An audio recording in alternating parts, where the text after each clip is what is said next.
আহ, আমরা আজকে প্রায় একটা থেকেই নির্বাচন কমিশনে ছিলাম, সরাসরি সেখান থেকে এখানে আসলাম। আমার মানে আপনারা সবাই বোধহয় বলিউডের একটা মুভি দেখছেন, জলি এলএলবি, অনেকেরই মনে থাকার কথা।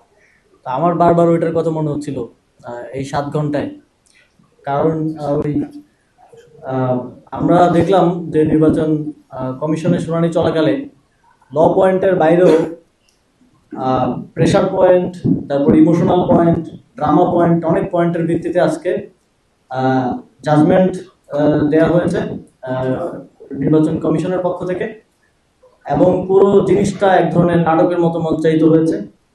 নির্বাচন কমিশনে যাওয়ার সময় আমরা দেখলাম যে নির্বাচন কমিশনের সামনে 2-3 হাজার ছাত্র দলের নেতাকর্মী এক ধরনের মব সৃষ্টি করে আজকের মতো গুরুত্বপূর্ণ দিনে, যেদিন একেবারে আপিল শুনানির শেষ দিন, ওনারা সাস্টের ইস্যু বলতেছে, কিন্তু সাস্টের ইস্যু তো আজকে শুরু হয় না, এটা চলতেছে অনেকদিন আগে থেকে, 2-3 সপ্তাহ ধরে চলতেছে। আজকের মতো গুরুত্বপূর্ণ দিন, আপিল শুনানির শেষ দিন, শেষ দিনে তারা ওইখানে এক ধরনের মব তৈরি করে রেখেছেন, বাইরে থেকে একটা এক্সটার্নাল প্রেশার তারা তৈরি করে রেখেছেন।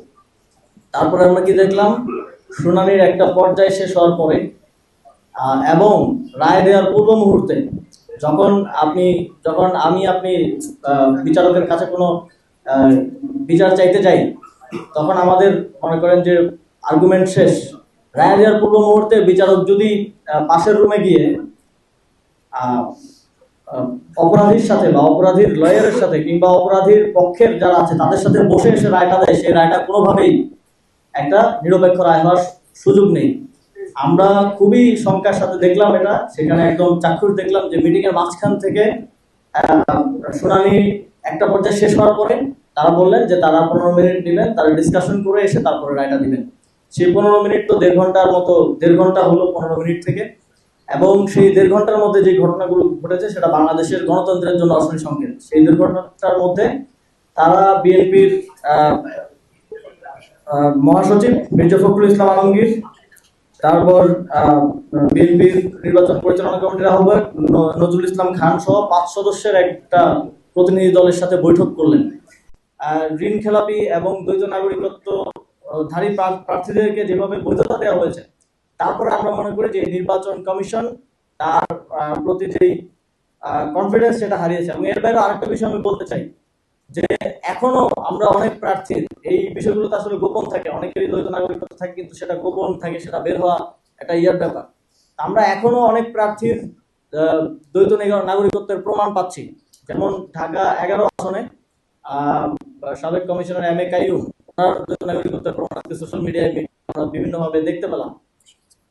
এবং সিরাজগঞ্জ 6 আসনে আমরা দেখতে পেয়েছি, এবং আরো কয়েকটা আসনে আমরা দেখতে পাচ্ছি।